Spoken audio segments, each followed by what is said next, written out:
पहली बात ये दोबारा आई कि साहब डेट्स को लेकर पूछा गया, तो मैंने स्पष्ट किया था कि लोक प्रतिनिधित्व कानून के अंतर्गत जो रिवीजन होता है वो चुनाव से पहले होता है। बिहार का चुनाव 22 नवंबर 2025 से पहले संपन्न किया जाना है, क्योंकि बिहार की जो हमारी विधानसभा है उसकी कालावधि वहाँ समाप्त हो रही है।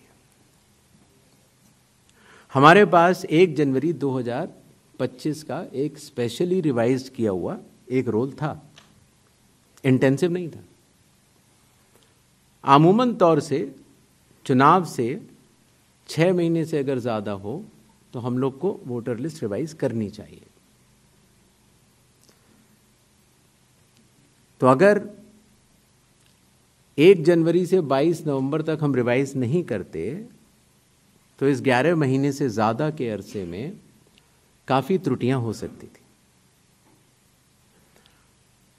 अगर हम 1 अप्रैल 4 ही तारीख को हो सकता है रिवीजन कानून के तहत, 1 जनवरी, 1 अप्रैल, 1 जुलाई और 1 अक्टूबर, तो उन्हीं तारीखों को जो 18 साल की उम्र प्राप्त करते हैं उनको वोट का अधिकार मिल जाता है। तो अगर हम 1 अप्रैल करते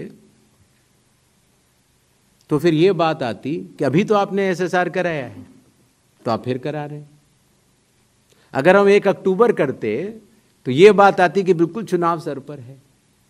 तो एक ही विकल्प उपलब्ध था और वो था 1 जुलाई की क्वालिफाइंग डेट मानते हुए एक रिवीजन होना चाहिए। दूसरा विषय, तो इंटेंसिव रिवीजन क्यों, एसएसआर क्यों नहीं?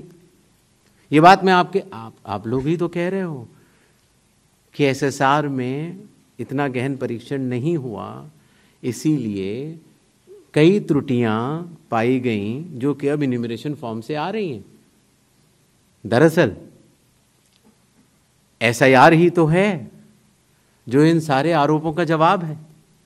अगर एसआईआर में सब लोग मिलकर, सारी राजनीतिक पार्टियां मिलकर अगर मतदाता सूची को शुद्ध बनाने के लिए, राजनीतिक उद्देश्यों से परे जाकर राष्ट्र निर्माण के लिए, राष्ट्र सेवा के लिए अगर मतदाता सूची को शुद्ध बनाने के लिए काम करना चाहें तो आज भी बिहार में 15 दिन बाकी हैं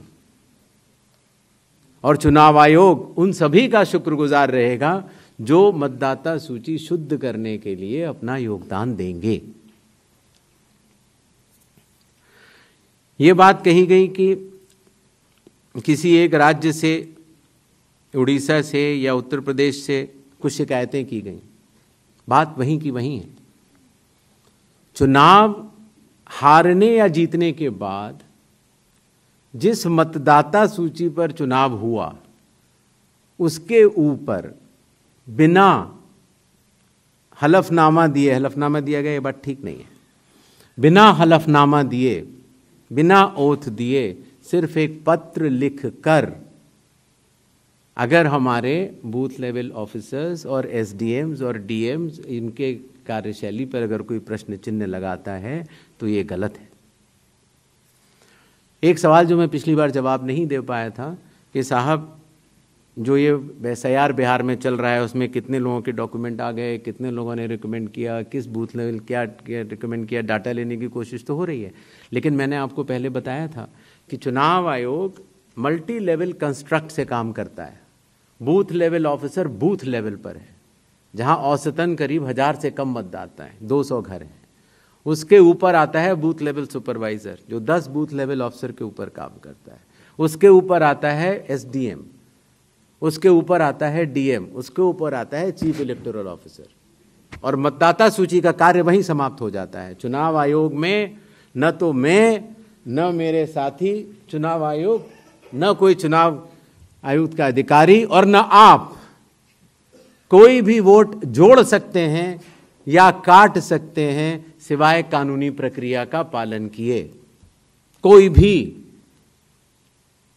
तो आपको इस बात को समझना होगा कि इस कंस्ट्रक्ट में जो डिसेंट्रलाइज कंस्ट्रक्ट है, इसमें बूथ लेवल ऑफिसर ने जब किसी मतदाता से डॉक्यूमेंट्स लिए या उसने दिए तो कितने डॉक्यूमेंट्स लिए, क्या उसको रिकमेंड किया या नहीं किया, ये सारा विषय अभी भी एसडीएम स्तर पर विचाराधीन है, जिसका निर्णय 30 सितंबर तक आएगा। और उसके पहले इस सवाल का जवाब पूछना और बताना दोनों ही त्रुटिपूर्ण भी रहेगा और वो भी रहेगा। अगर आप आधार के बारे में आपने बोला, माननीय सुप्रीम कोर्ट का स्पष्ट आदेश है कि जो लोग एग्रीव्ड हैं, जो लोग ड्राफ्ट सूची से एग्रीव्ड हैं, वो लोग अपने इन्यूमरेशन फॉर्म को आधार के साथ जमा कर सकते हैं और चुनाव आयोग उस बात को मानता भी है, उसका पालन भी करता है। आई होप आप सबके काफ़ी प्रश्नों का हम लोग जवाब दे पाए होंगे। Thank you so much. Thank you. Please so join us for tea on the 4th floor. और जाने से पहले एक बार और आखिर 100 करोड़ की मतदाता सूची और बिहार के 7 करोड़ की मतदाता सूची में सवाल भी कई हैं और जवाब भी कई हैं।